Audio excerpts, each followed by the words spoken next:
Hello दोस्तों, मैं गजेंद्र सिंह राठौर जमेटल कार केयर सर्विसेज अजमेर से आपका स्वागत करता हूं। आज हम गाड़ी के एक बहुत ही अहम हिस्से पर बात करने वाले हैं, ब्रेक डिस्क। इन्हें डिस्क रोटर भी कहते हैं। हाँ बिल्कुल। आजकल की गाड़ियों में जो डिस्क ब्रेक सिस्टम होता है ना ये उसकी जान है समझो। तो आज का हमारा मकसद है ये समझना कि भाई ये काम कैसे करते हैं, कितनी तरह के होते हैं और इनकी देखभाल इतनी जरूरी क्यों है।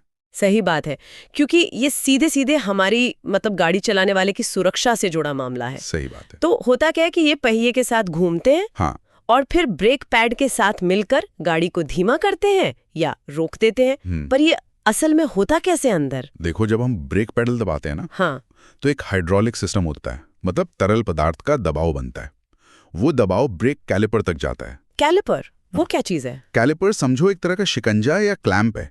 वो क्या करता है कि ब्रेक पैड्स को, जो डिस्क के दोनों तरफ होते हैं, अच्छा, उनको घूमती हुई डिस्क पर जोर से दबाता है, भींचता है समझो। ओके, तो कैलिपर पैड्स को डिस्क पर दबाता है और उससे होता है घर्षण, फ्रिक्शन। हाँ, फ्रिक्शन। और इसी घर्षण से जो पहिए के घूमने की एनर्जी है, काइनेटिक एनर्जी, अच्छा, वो गर्मियों में बदल जाती है हीट एनर्जी में, और इसी वजह से पहिया धीमा होता है और गाड़ी रुक जाती है। अरे वाह, सुनने में कितना साधारण लगता है, पर ये काम कितना बड़ा करता है। घर्षण से इतनी बड़ी मशीन रुक जाती है। बिल्कुल। और मजे की बात यह है कि अलग अलग जरूरत के हिसाब से ना अलग अलग तरह के डिस्क भी डिजाइन किए गए हैं। हाँ, मैंने भी पढ़ा। जानकारी में कई तरह की डिस्क बताई हैं, जैसे सॉलिड वाली हैं, फिर वेंटेड, ड्रिल्ड, स्लॉटेड। हाँ। और कुछ में तो ड्रिल्ड और स्लॉटेड दोनों होते हैं। हाँ। ये सुनने में तो बड़े फैंसी लगते हैं, पर क्या आम ड्राइविंग में भी इनका कोई मतलब है या ये सिर्फ रेसिंग कारों के लिए है? नहीं, फर्क तो पड़ता है। देखो, जो सॉलिड डिस्क हैं वो सबसे आम है, हल्की गाड़ियों या कम स्पीड वाली गाड़ियों के लिए ठीक है। अच्छा। फिर आती है वेंटेड डिस्क। उनमें क्या होता है, दो सतहों के बीच में हवा निकलने की जगह होती है, वेंट्स होते हैं। हाँ, देखा है मैंने। तो वो गर्मी को ज्यादा अच्छे से बाहर निकाल पाती हैं। ये थोड़ी भारी या तेज चलने वाली गाड़ियों के लिए जरूरी हो जाती है, ताकि ब्रेक ज्यादा गर्म ना हो। बिल्कुल। फिर ड्रिल डिस्क हैं जिन पर छेद होते हैं, वो पानी को हटाने में मदद करते हैं, जैसे बारिश में। हाँ, सही। और डिस्क को ठंडा रखने में भी मदद करते हैं। और जो स्लॉटेड डिस्क होती हैं, जिन पर लंबी नालियां या खांचे बने होते हैं, वो पैड और डिस्क के बीच बनने वाली गैस और धूल को हटाते हैं। इससे ग्रिप अच्छी बनती है और ब्रेक फेड कम होता है। ब्रेक फेड मतलब जब बार बार जोर से ब्रेक लगाओ ना, तो डिस्क बहुत गर्म हो जाती है और ब्रेक ठीक से काम करना बंद कर देते हैं, असर कम हो जाता है। ओहो, ये तो खतरनाक हो सकता है।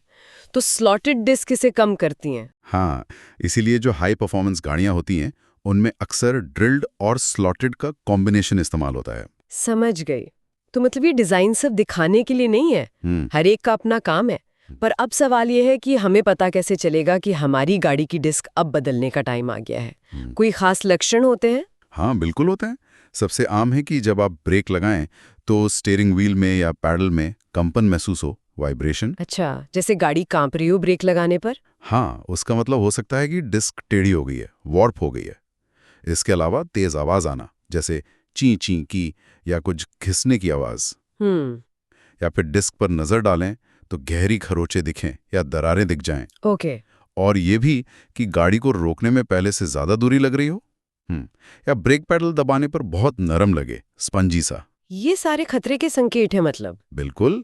इनमें से कुछ भी हो तो तुरंत मैकेनिक को दिखाना चाहिए। और इन्हें बदलने का कोई अंदाजा है? कितने किलोमीटर पर? देखो, एक मोटा अंदाजा लोग देते हैं कि हर 50,000 से 80,000 किलोमीटर पर। ठीक है।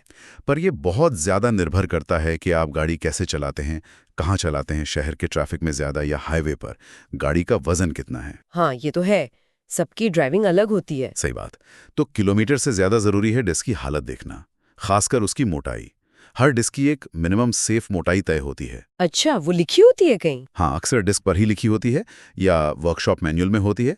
अगर डिस्क उससे पतली हो गई है या टेढ़ी है या उस पर बहुत गहरे निशान हैं तो उसे बदलना ही सही है, कोई रिस्क नहीं लेना चाहिए। तो सीधी सी बात ये हुई कि ब्रेक डिस्क की कंडीशन का सीधा कनेक्शन है गाड़ी के सेफ तरीके से रुकने से। इसमें कोई लापरवाही नहीं चल सकती। बिल्कुल नहीं। खराब या घिसी हुई डिस्क का मतलब है कि ब्रेक कम असरदार होंगे। हाँ, ब्रेक फेल का खतरा बढ़ जाएगा।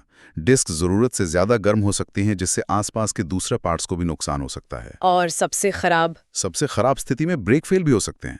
सोचो, तेज स्पीड पर या इमरजेंसी में ब्रेक लगाने पड़े और वो काम ना करें। बाप रे, ये तो बहुत सीरियस बात है। हाँ, इसीलिए अगर कोई भी वार्निंग साइन दिखे जो हमने अभी डिस्कस किए, तो फौरन किसी अच्छे मैकेनिक से जांच करवानी ही चाहिए। सुरक्षा का मामला है। तो आज हमने ये तो अच्छे से समझ लिया कि ब्रेक डिस्क काम कैसे करती हैं, अलग-अलग तरह की क्यों होती हैं और उनकी सही देखभाल हमारी सुरक्षा के लिए कितनी ज्यादा जरूरी है। बिल्कुल। और देखो, जानकारी में ब्रेक पैड्स का जिक्र तो आया था, हाँ, आया था। पर उनकी जो अलग-अलग टाइप होते हैं, जैसे ceramic pad, metallic pad, organic pad, उन पर ज्यादा बात नहीं हुई। अब ये सोचने वाली बात है कि पैड का मटेरियल डिस्क की परफॉर्मेंस पर और उसकी लाइफ पर कैसे और कितना असर डालता होगा। ये दिलचस्प सवाल है। मतलब पैड और डिस्क का रिश्ता कैसा है मटेरियल के लेवल पर? हाँ, शायद इस पर हम अगली बार और गहराई से बात कर सकते हैं।